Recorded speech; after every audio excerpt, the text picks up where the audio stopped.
오늘 말씀의 제목은 욕망의 끝은 파멸이다입니다. 저희가 이제 사사기의 말씀을 1장부터 쭉 이제 읽어 나가면서 말씀을 나누는 과정 가운데 있는데요. 오늘 여러분들 오신다고 해서 특별히 다른 말씀을 좀 준비할까 하다가 그냥 이 말씀이 여러분들에게 또 도움이 되겠다, 또 힘이 되겠다 싶은 말씀이 생각이 들어서 이 말씀을 그냥 이어서 읽고 또 함께 말씀을 나누고자 합니다. 지난 시간에 저희가 42절부터 45절까지 말씀을 이렇게 눈으로 잠깐 보시면 이 아비멜렉이라고 하는 사람이요, 자기를 왕으로 세워주었던 세겜 사람들을 잔인하게 죽여요. 학살을 합니다. 그러니까 이게 정치적인 어떤 그런 갈등의 요소도 있긴 있었겠지만 성경은 그런 말을 하지 않아요. 이거는 하나님의 심판이었다라고 말을 하는 겁니다. 그러니까 세겜 사람들을 향한 하나님의 심판이었다. 그게 9장 24절 말씀이거든요. 9장 24절을 보시면 이는 여룻바알의 아들 70명에게 저지른 포악한 일을 갚되 그들을 죽여 피 흘린 죄를 그들의 형제 아비멜렉과 아비멜렉의 손을 도와 그의 형제들을 죽이게 한 세겜 사람들에게로 돌아가게 하심이라. 하나님의 심판이다. 그러니까 무죄한 자들의 피를 흘리는데 이 세겜 사람들이 동조했다는 거예요. 그것에 대한 하나님의 심판이 임했다. 근데 오늘 본문을 우리가 읽었는데 오늘 본문은 또 아비멜렉도 심판을 받아요. 아비멜렉도 하나님의 심판을 받아 죽임을 당해요. 그러니까 이 아비멜렉이라는 사람은 욕망이 가득한 사람이에요. 탐욕과 욕심이 가득한 사람인데 그것 때문에 스스로가 막 왕이 되고 세겜 사람들을 선동해서 자기가 왕이 되었는데 결과적으로는 그것이 자기 자신과 또 세겜 사람들에게 심판이 되고 말았다. 성경이 그것을 우리에게 알려주는 것입니다. 그러니까 아비멜렉이 잠깐의 성공을 거뒀어요. 그리고 세겜 사람들이 그것을 시기해서 또 배반을 해요. 그리고 맷돌에 맞아 죽어요. 나중에는. 이 모든 사건들이요, 하나같이 우연이 없다는 것입니다. 하나님께서 악을 심판하시는 과정이었다라는 것을 보여주는 말씀이에요. 따라서 오늘 말씀을 통해서 우리는 욕망을 따라 살았던 한 사람의 비참한 결말이 무엇인가를 보게 되는 것입니다. 형통하는 것 같아요. 잘 되어지는 것 같아. 근데 그 형통이 결국에는 심판에 이르게 한다. 그것을 우리에게 잘 알려주는 말씀이에요. 동시에 하나님은 어떤 분이십니까? 여전히 인류 역사를 다스리시고 인류 역사만 다스리실 뿐만 아니라 우리 한 개인, 한 사람 한 사람의 역사까지도 하나님은 개입하시고 다스리시고 주관하고 계신다. 그것을 우리에게 잘 가르쳐주는 그런 말씀이라는 것이죠. 이것이 하나님 앞에 선 우리 인생이라는 점을 우리는 결코 잊지 말아야 할 줄로 믿습니다. 그래서 오늘 말씀을 통해서 하나님께서 우리에게 주시는 몇 가지의 중요한 교훈들이 있습니다. 그것을 함께 우리가 살펴보고 우리의 기도의 제목으로 삼고자 합니다. 첫째로, 욕망은 죄를 낳습니다. 자, 아비멜렉의 비극은 그냥 어느 날 하루아침에 시작이 된 것이 아니죠. 자, 아비멜렉이라고 하는 그 이름의 뜻이 뭐냐면 내 아버지는 왕이다 라는 뜻입니다. 근데 그 이름을 누가 지어줬냐면 그의 아버지 기드온이 지어줬어요. 우리 기드온 하면 기드온의 300용사, 대단한 믿음의 용사라고 생각하는데 그 이후의 일에 대해서는 잘 모르는 것 같아요. 근데 그 기드온이 미디안과의 전투에서 엄청난 승리를 거두고 나서 그 후의 삶이 엄청나게 타락의 길로 갔다는 것을 아셔야 됩니다. 이 아비멜렉이 바로 그 기드온의 타락의 절정체예요. 내 아버지는 왕이다. 그럼 뭐예요? 기드온 자신이 왕이라는 얘기잖아요. 그렇죠? 근데 8장 23절의 말씀을 보시면요, 기드온은 스스로 나는 왕이 되지 않겠다, 내가 너희를 다스리지 않겠고 내 자식들도 너희들 다스리지 않겠다라고 거절을 했어요. 근데 그 23절 아래를 쭉 보시면 백성들에게 금장식을 가져오라고 그래요. 그 금장식을 가져오라고 그래가지고 뭘 만드냐면 대제사장이나 입는 에봇을 만들어요. 금으로. 이 에봇은 대제사장이 입는 조끼를 말하거든요. 근데 그것을 만들어요. 입지도 못하는 금으로 만든 에봇을 만들어서 자기 집에다 두고 무슨 일을 하냐면 백성들이 그것을 섬기도록 해요. 와서, 그러니까 이 에봇을 가진 우리 집, 우리 집을 영원토록 섬겨라, 이런 의미로 만든 거예요. 그리고 나서 수많은 아내를 거느려요. 그 아내들을 통해서 자식을 몇 명이나 낳냐면 70명을 낳아요. 그리고 세겜이라는 곳에는 첩을 둬서 그 세겜의 첩에게서 난 아들의 이름을 아비멜렉이라 지은 거예요. 내 아버지는 왕이다. 그래서 엄청 호사스러운 생활, 왕은 아니었지만 거의 왕처럼 살았던 사람이 기드온입니다. 만약에 기드온이요, 그 미디안과의 전투에서 엄청난 승리, 300용사로 14만 5천 명을 잡았잖아요. 죽였잖아요. 그 한 번의 성공으로 정말 겸손한 삶을 살았더라면 어떻게 되었을까? 이 아비멜렉과 같은 아들은 생기지도 않았을 것이고요. 그가 왕처럼 호사를 누리고 아들의 이름을 아비멜렉이가 짓지도 않았을 거예요. 그리고 아비멜렉이 이렇게 왕권에 대한 욕심에 사로잡혀서 수많은 사람들을 죽이고 하는 그런 피해 숙청 또한 있지 않았을 것이라는 거예요. 근데 기드온의 실제 삶은 어땠습니까? 그는 많은 아내를 두고 70명의 아들을 낳고 그렇게 왕처럼 군림하며 살았어요.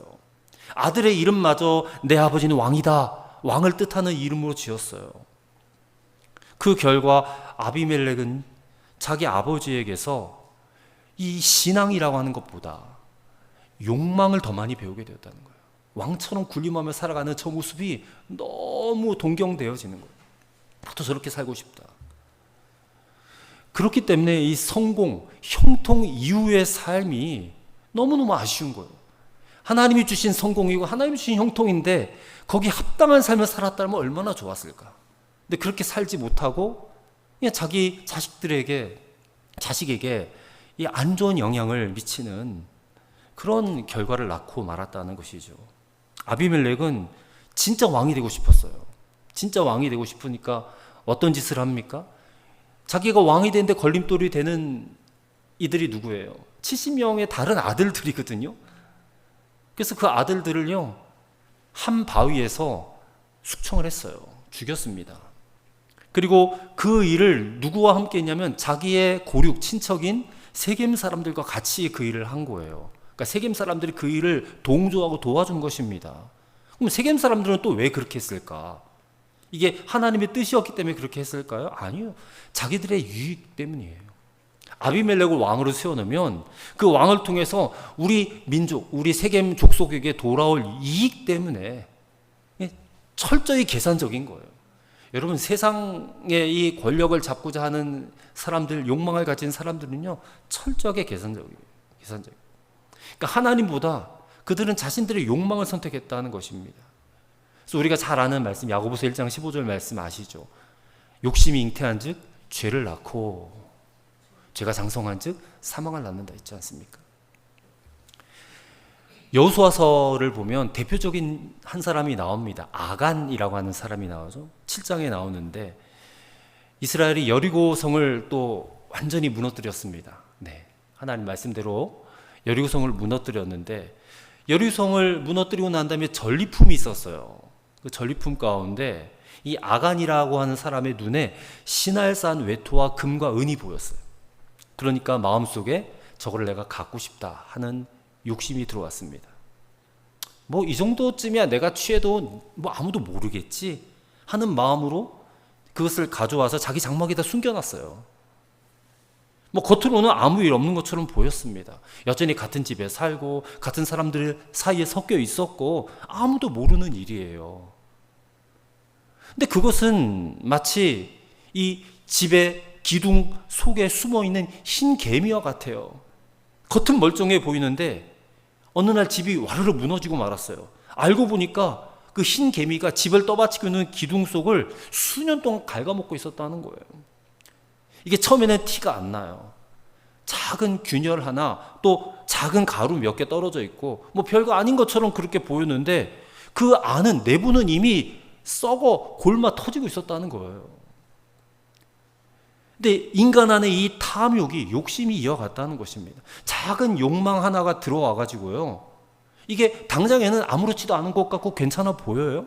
뭐 이 정도쯤이야, 뭐 한 번쯤인데 아무도 모르겠지. 목사님도 모르고 남편도 모르고 아내도 모르고 자식들도 모를 거야.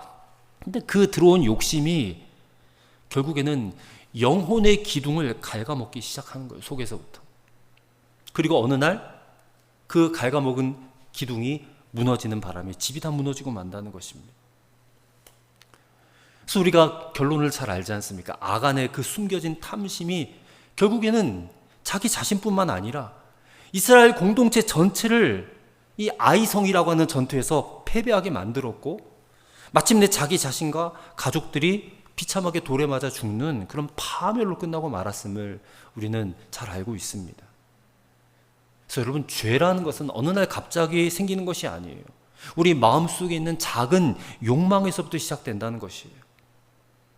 어떤 욕망이 있습니까? 내가 좀 더 알려지기 싶고, 이름을 내고 싶고, 더 높아지고 싶고, 더 많이 돈도 가지고 싶고, 내 뜻대로 살고 싶고 하는 이런 내 마음의 욕망이 올라와요. 우리 그리스도인이라 그런 욕망이 안 생기는 건 아닙니다. 올라오잖아요. 저도 있어요. 그런 욕망이 있는데, 그런 욕망을 그냥 방치해버려요. 방치하면 어떻게 되겠습니까? 이게 마치 기둥 속을 갉아먹는 흰개미처럼요, 우리 영혼의 기둥을 그냥 조용히 갉아먹다가 결국 우리 인생 전체를 파멸로 무너뜨리는 그런 결과가 이어지게 된다는 것이죠. 이게 바로 야고보서 1장 15절 말씀, 욕심이 잉태한 자 죄를 낳고 죄가 장성한 자 사망을 낳는다라는 말씀의 무서움이에요. 자, 세겜 사람들, 이 세겜 사람들은 어떻습니까? 아비멜렉을 도와서 아비멜렉을 왕으로 세웠단 말이에요. 근데 이 세겜 족속이 뭔가 이게 마음에 안 드는 일이 생겼는지 아비멜렉에게 등을 돌려요. 그러자 아비멜렉이 화가 났어요. 언제 나를 도와가지고 이렇게 왕으로 세워주더니 조금 이렇게 지나가다 보니까 나를 배신해? 하고 피해 보복을 시작합니다. 그래서 지난 시간에 그 42절부터 45절까지 일단은 먼저 세겜 사람들을 숙청을 해요. 그러고 나서 잔당들이 있어요. 그 장당들이 오늘 46절에 보면 세겜 망대에 있는 모든 사람들이라고 표현이 되어 있는데, 이 사람들이 아비멜렉이 세겜 사람들을 죽인다라고 하는 소식을 듣고요, 도망칩니다. 어디로 도망치냐면 엘브릿 신전의 보루로 도망쳐요. 이 보루라고 하는 것은 요새와 같은 곳을 말하는 거예요. 예. 그리고 여기 세겜 망대의 사람들은요, 9장 6절에 나오는 밀로 족속이라는 그런 이제 사람들을 가리키는 겁니다. 네. 그러면 이 엘브릿 신전이면 그들이 섬기던 우상이거든요.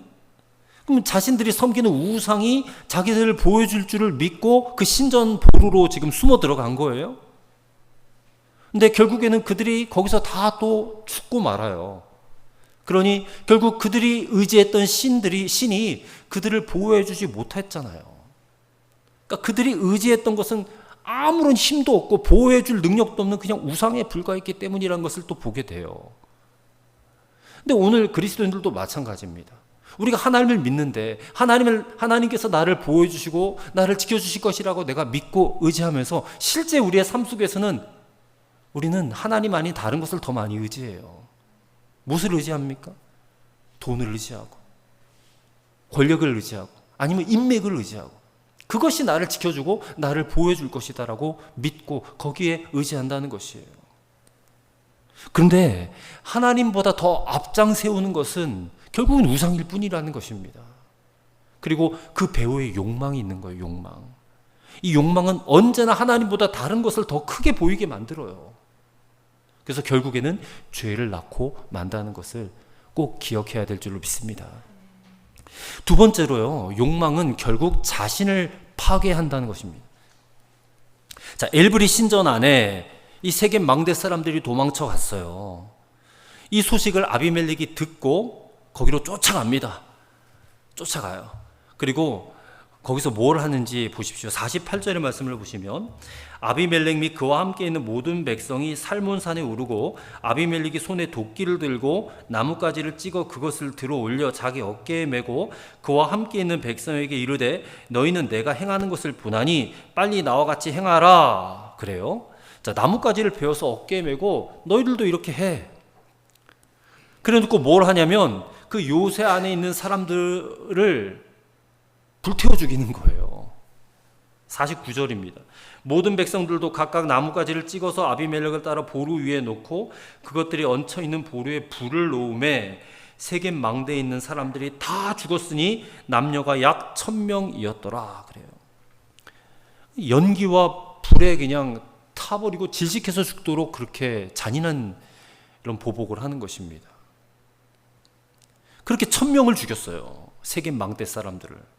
근데 아비멜렉이 성에 차지 않아요. 그래도 막 너무너무 화가 나는 거예요. 그래서 또 무슨 짓을 하느냐? 50절에 보니까 바로 그 인근에 있던 데베스까지 가서 거기 있는 사람들도 죽이려고 가는 거예요.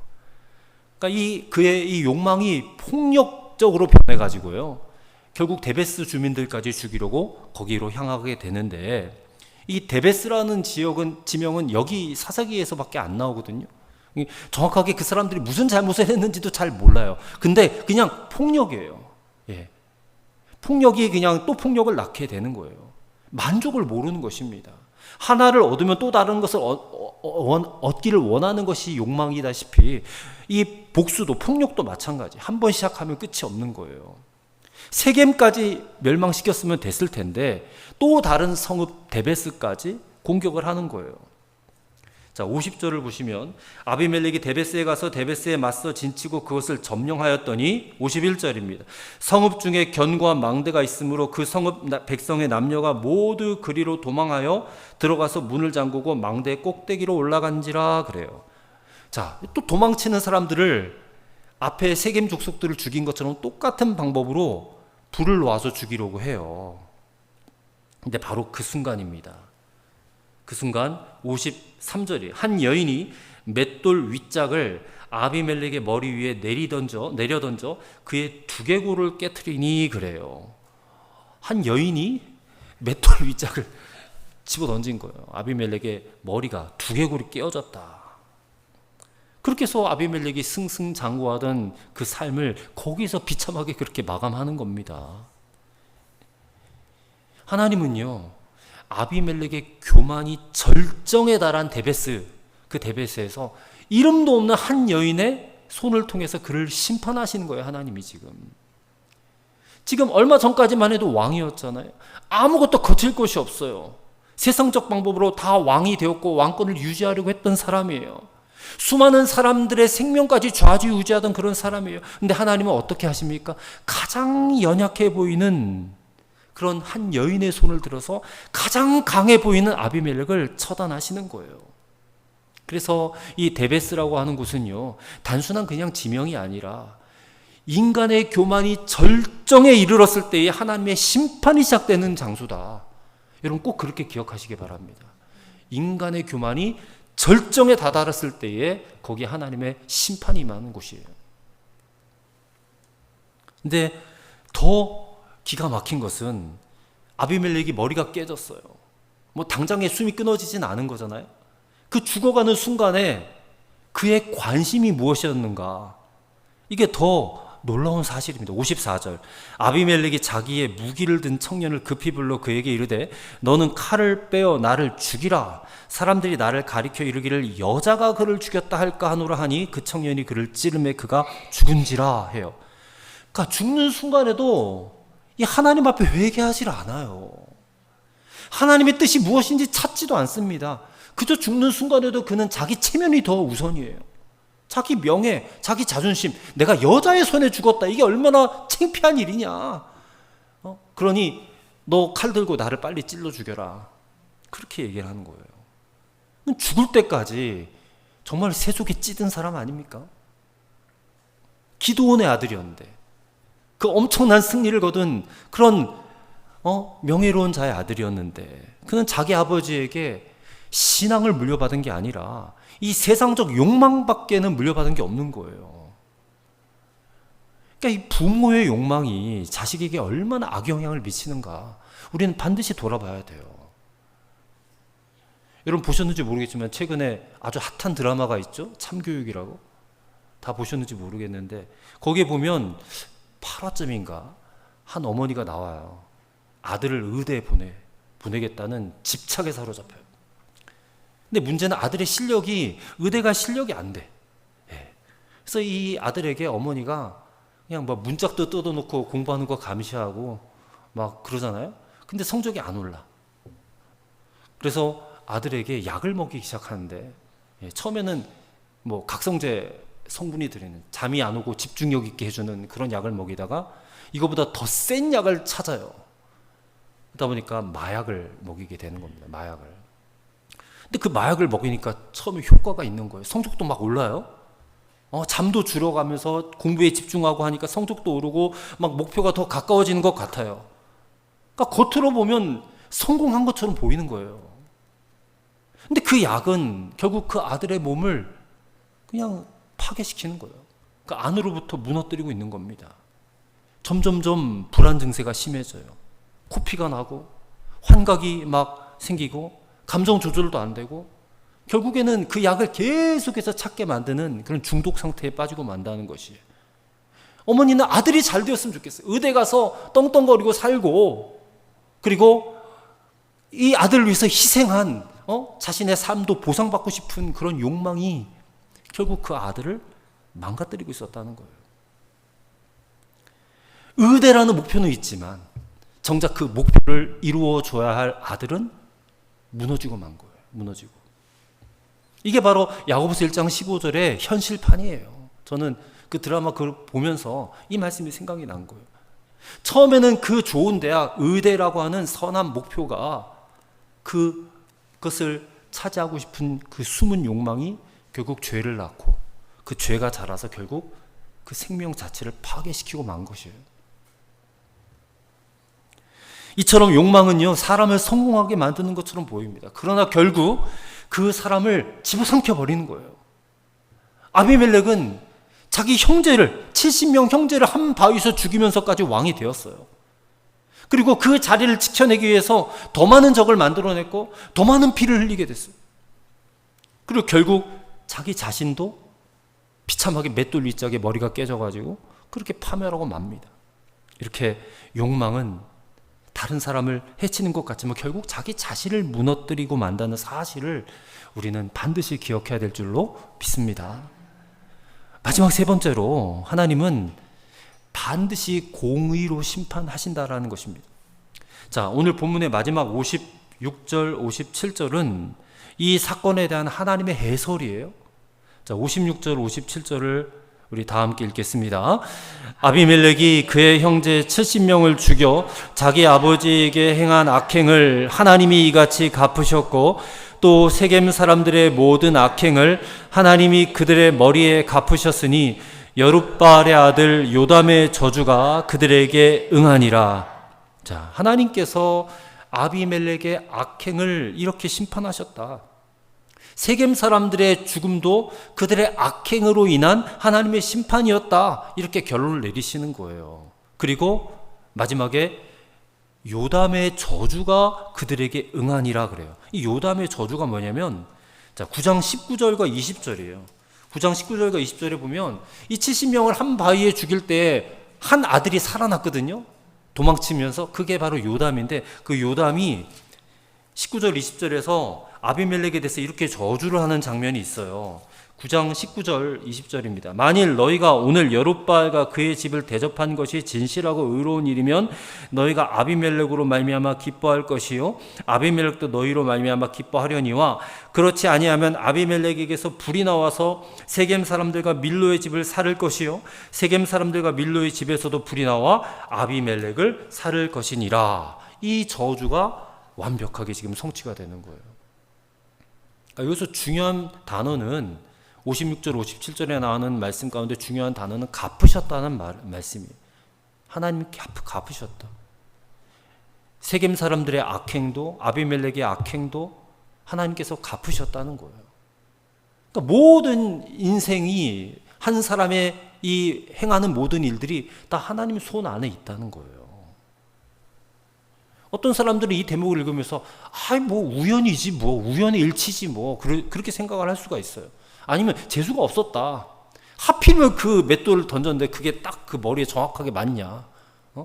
다윗이 물맷돌 돌려서 골리앗 이마를 강타했는데 그것도 우연히 그렇게 맞은 거지. 다 그렇게 생각을 하고 그렇게 얘기를 한단 말이에요. 근데 성경이 그렇게 말합니까? 절대로 성경에는 우연이 없어요. 성경을 전체 다 찾아봐도 우연이라는 단어 절대 나오지도 않습니다. 우연 대신에 하나님의 섭리, 이런 말이 나오죠. 하나님의 주권, 하나님의 계획 안에 있는 거예요. 그 안에. 심판도 마찬가지입니다. 하나님의 계획 안에 다 있는 거예요. 세겜 사람들이 괜히 배반했겠습니까? 아비멜렉이 갑자기 왜 맷돌에 맞아 죽습니까? 이게 다 하나님의 계획 안에 있다는 거예요. 여러분, 이 하나님의 계획이 있음을 정말 믿으십니까? 하나님의 심판이 있음을 정말 믿으세요? 우리가 가만히 보면 세상 가운데 악한 사람들이 막 승승장구하는 것을 봐요. 번성하고 막 형통하는 것을 봐요. 그리고 반면에 정말 정직하게 살려고 하는 사람들은 손해를 보는 것 같아. 저 거짓되고 악한 사람들은 저렇게 잘 되고 승승장구하고 그걸 보면 막 배가 아파요. 괜히 낙심이 찾아온단 말이에요. 나도 저들처럼 됐으면 좋겠고 우리 자녀들도 좀 저렇게 됐으면 좋겠는데. 그래서 나와 내 자식이 잘 되기 위해서 분명 성경이 경고하고 있고 성경적으로 봤을 땐 저거는 잘못된 일임에도 불구하고 은근 슬쩍 타협해요. 성도들도 그리스도인들도 그렇게 산단 말이에요. 똑같이. 근데 과연 그게 잘하는 짓이냐? 당장에는 뭔가 이루어지는 것 같고 잘 되는 것처럼 보인다 할지라도 하나님이 다 보고 계신다는 거예요. 하나님이 다 지켜보고 계신다는 거예요. 사람의 눈은 속일 수 있고 사람의 눈은 가릴 수 있어도 하나님의 눈은 가릴 수 없다. 우리가 이것을 믿어야 진짜 그리스도인 아니겠습니까? 하나님은 눈먼 분이 아니세요. 그분은 결코 악을 지나치시는 분이 아니십니다. 하나님은 때가 되면 반드시 공의로 심판하시는 분이세요. 우리가 하나님은 사랑이시다 하면서 사랑의 하나님만 주구장창 강조할 게 아니에요. 사랑의 이면을 봐야 돼요. 하나님은 공의의 하나님이십니다. 악을 그대로 내버려 두시는 분이 아니시라는 거예요. 요담의 저주가 그대로 말씀 한 작 1.1획도 변하지 않고 그대로 성취되었듯이 여러분, 하나님의 말씀은 결코 땅에 떨어지지 아니하는 줄로 믿으시기를 바랍니다. 비록 시간이 더디 걸릴 수는 있어요. 하지만 때가 되면 반드시 이루어지는 겁니다. 반드시. 결론입니다. 욕망은 죄를 낳아요. 그리고 그 죄는 결국 자신을 파괴해요. 그리고 그 욕망은 결국 하나님의 심판을 피할 수가 없습니다. 그래서 오늘 우리는 어떻게 살아야 됩니까? 욕망을 극복해야죠. 극복해야죠. 그리고 거룩한 삶을 살아가야 돼요. 그게 우리에게 주어진 과제입니다. 그저 교회만 열심히 다니면 되지 뭐. 교회에서 내게 주어진 사역 열심히 잘 감당하면 되는 거지. 근데 마음 한켠에서는 여전히 욕망 가운데 사로잡혀 있어. 네. 현대판 바리새인 되는 거 아니겠어요? 그게? 그러니까 그런 욕망이 들어올 때마다 주님, 내 안에 있는 이 욕망을 성령의 불로 태워 주옵소서. 나는 끝까지 믿음으로 살기를 원합니다. 말씀대로 살고 싶습니다. 성령의 나를 도와주시고 내가 이 말씀대로 살 수 있도록 나와 함께하여 주옵소서. 그래서 이 세상 가치에 길들여지지 않게, 이 부의 복음이 판치는 이 세상 가운데 내가 길들여지지 않도록 정말로 우리보다 앞장서서 걸어갔던 이 믿음의 선진들, 믿음의 영웅들을 뒤따라갈 수 있는 그런 마음을 내게 부어 주옵소서. 우리가 그렇게 기도해야 되지 않겠습니까? 아비멜렉의 길은 누구나 다 갈 수 있는 길이에요. 하지만 우리 주님 예수 그리스도께서 가신 길은 아무나 갈 수 있는 길이 아닙니다. 정말 예수님께 붙들려야 돼요. 예수님께 사로잡혀야 돼요. 예수님이 어떤 분이십니까? 우리가 다 잘 알지 않습니까? 그분은 정말로 높은 분이시지만 높임을 받으려고 하지 아니하시고 기꺼이 내려오셔서 낮아지시고 섬기셨던 그런 분 아니세요? 우리가 그분의 길을 뒤쫓아 가야 된다는 거예요. 우리 자신을 쳐서 복종시켜야 된다는 것입니다. 예수님은 당신 자신을 위해서 살지 않으셨어요. 하나님의 뜻을 이루기 위해서 사신 분이에요. 우리도 그렇게 살아가야 된다는 것입니다. 목사님, 그거는 목사님이나 선교사님이나 그런 분들이나 하실 수 있는 거지, 일개 성도인 저희는 그렇게 못 살아. 그런 게 어디 있습니까? 우리가 다 그리스도 안에서 한 형제 자매이고 또 똑같은 성도인데, 그리스도인인데 우리가 다 하나님 나라를 향한 거룩한 열정을 품고 살아가야 될 줄로 믿습니다. 예수님 가신 길을 기꺼이 선택하실 수 있게 되기를 바랍니다. 우리가 선택하고 결심하면 성령님이 가만히 내버려 두지 아니하시거든요. 저는 반드시 도와주실 것이라고 믿습니다. 말씀이 생각나게 하고 말씀이 깨달아지게 하고 말씀이 떠올리게 하셔가지고 우리가 바른 길, 옳은 길, 의의 길, 진리의 길, 말씀의 길 걸어갈 수 있게 만들어 주실 줄로 믿습니다. 그런 거룩한 열정이 저와 여러분에게 있기를 주님께서 부어주시기를 이 시간 주의 이름으로 간절히 축원드립니다. 우리 시간 합심해서 함께 기도했으면 좋겠습니다. 우리 안에도 욕망이 올라와요. 아비멜렉의 욕망이 우리에게도 있습니다. 오늘 이 시간 그 욕망을 예수님의 십자가에 못 박게 하옵소서. 그리고 예수님이 가신 길을 선택하며 그 길을 뒤따라갈 수 있게 하옵소서. 욕망을 버리고 하나님 나라를 향한 거룩한 열정을 품게 해달라고 우리 주님의 이름 한 번 부르고 함께 통성으로 기도하겠습니다. 주여,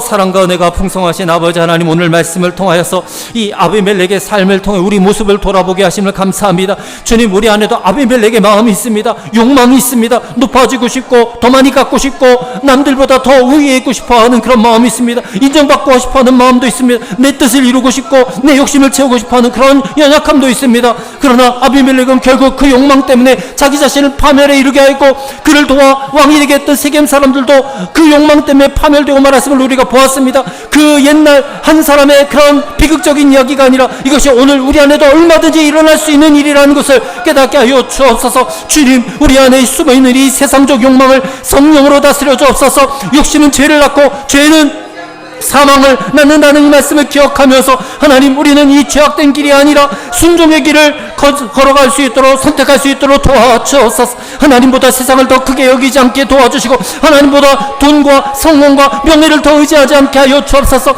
세상의 헛된 영광을 쫓아 살기보다 하나님 나라와 하나님의 의를 먼저 구하는 믿음의 사람들이 될 수 있게 하여 주옵소서. 하나님, 이 말씀을 통하여 하나님은 여전히 살아계시고 역사를 주관하시고 공의로 심판하시다는 사실 또한 다시금 깨닫게 하시니 감사합니다. 하나님, 악이 승리하는 것처럼 보일지라도 낙심치 않게 하옵소서. 하나님의 때를 신뢰하게 하시고 반드시 공의로 심판하시다는 사실을 잊지 않게 하여 주옵소서. 하나님 아버지, 오늘 우리 안에 예수님의 길을 쫓아갈 수 있는 거룩한 선택, 거룩한 열정이 우리 안에 부어지기를 소망합니다. 주님, 역사하여 주옵소서. 주님, 임하여 주옵소서. 우리 한 가지 더 기도할 때 특별히 우리가 부모된 자로서 부모의 욕망이 자녀를 짓누르지 않도록 부모가 자기 욕심과 기대를 내려놓고 우리 자녀들을 하나님의 시선으로 바라볼 수 있게 하옵시고, 내 계획이 아니라 하나님의 계획을 신뢰할 수 있도록 우리 자녀들이 세상의 성공 때문에 영혼을 잃어버리지 않게 하시고 욕망이 아니라 하나님 말씀에 붙들린 거룩한 인생이 되게 해달라고 우리 다시 한번 통성으로 기도하겠습니다. 하나님 아버지, 우리 안에 부모된 자로서 하나님 욕망이 있습니다. 우리 자식들이 잘 되었으면 좋겠고 좋은 대학 갔으면 좋겠고 아버지 안에 돈 많이 버는 직장 들어갔으면 좋겠고 이 자녀의 인생이 형통했으면 좋겠다라는 하나님 그런 세상적 욕망이 우리 안에도 있습니다. 하나님, 우리의 기대, 우리의 욕심에 부응하지 못하는 자녀를 보면서 한심하다고 여길 때도 있습니다. 답답하다고 여길 때도 많았음을 고백합니다. 그러나 주님, 우리의 자녀들은 하나님의 것입니다. 하나님, 우리의 자녀는 우리의 것이 아니라 하나님의 것입니다. 하나님, 우리의 인간적인 욕망의 시선으로 바라볼 것이 아니라 하나님의 시선으로 바라볼 수 있게 하시고 우리 자녀들을 향한 하나님의 기대감이, 하나님의 비전이 무엇인지를 하나님 그것이 발견되어질 수 있게 하시고 그것을 찾을 수 있게 하시고 하나님의 계획이 이루어지고 하나님의 비전이 이루어지는 인생을 살아갈 수 있도록 하나님 우리 자녀들을 붙들어 주옵소서. 하나님, 우리 자녀들이 세상적 욕망에 물든 인생, 세상의 욕망에 눈먼 인생이 되는 것이 아니라 하나님 말씀에 붙들린 거룩한 인생이 될 수 있기를 소망합니다. 그리하여 하나님, 우리 자녀들을 향한 하나님 우리 부모의 기대가 너무나 욕망으로 커져서 자녀들을 짓누르지 않게 도와주시고 오직 하나님의 시선으로 우리 자녀를 바라볼 수 있도록 도와주옵소서. 우리 자녀들 믿음의 사람으로 끝까지 설 수 있도록 우리 부모가 믿음의 본을 보일 수 있게 하시고 그리하여 우리 자녀들이 이 세상의 압박감 속에서도 믿음을 지키며 마지막까지 하나님 나라를 위하여 귀하게 쓰임 받을 수 있도록 역사하여 주시옵소서. 하나님, 오늘 우리가 이 말씀을 읽으면서 우리 안에도 아비멜렉의 욕망이 있음을 우리가 발견하게 됩니다. 우리 안에도 높아지고 싶은 마음이 있고 인정받고 싶은 마음도 있고 돈도 많이 있었으면 좋겠고 내 뜻대로 살았으면 좋겠다는 그런 욕심과 욕망들이 가득한 것을 발견하게 됩니다. 이 아비멜렉이 결국 그가 처한 이 비극이 먼 옛날 그냥 이름도 없는 한 사람의 이야기가 아니라 오늘 우리 안에서도 얼마든지 일어날 수 있는 죄의 모습인 것을 반드시 깨닫게 하여 주옵소서. 성령님, 우리 안에 숨어있는 욕망을 성령으로 다스려 주옵소서. 욕심이 죄를 낳고 죄가 사망을 낳는다 말씀을 기억하면서 하나님, 우리가 죄악의 길이 아니라 예수님처럼 순종의 길을 선택할 수 있게 하여 주시옵소서. 특별히 우리 자녀들을 향한 우리 부모의 기대가 너무나 지나쳐서 욕망을 가지고 자녀들을 짓누르지 않게 하여 주옵소서. 우리 자녀들 인간적 욕망의 시선이 아니라 하나님의 시선으로 바라볼 수 있게 하여 주옵소서. 하나님, 우리 자녀들이 믿음의 사람으로 끝까지 세워질 수 있도록 부모된 우리가 먼저 믿음의 본을 보일 수 있게 하여 주옵소서. 이 세상의 압박감 속에서 우리 자녀들이 끝까지 믿음 지킬 수 있도록, 마지막까지 우리 자녀들 하나님 나라를 위하여 쓰임받는 자녀를 될 수 있도록 우리 부모들이 먼저 본을 보이고 간절하게 주님께 기도할 수 있도록 인도하여 주옵소서. 하나님께서 말씀 한 절도 허투루 떨어지지 않고 다 그 말씀을 이루시는 하나님이신 줄로 믿습니다.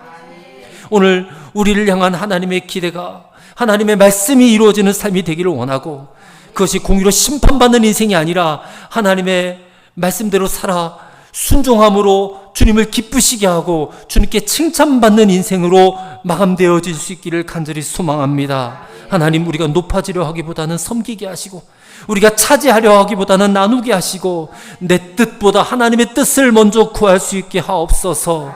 이 모든 말씀 우리를 위하여 자기 자신을 내어주신 우리 구주 예수 그리스도의 이름으로 간절히 기도드리옵나이다. 아멘.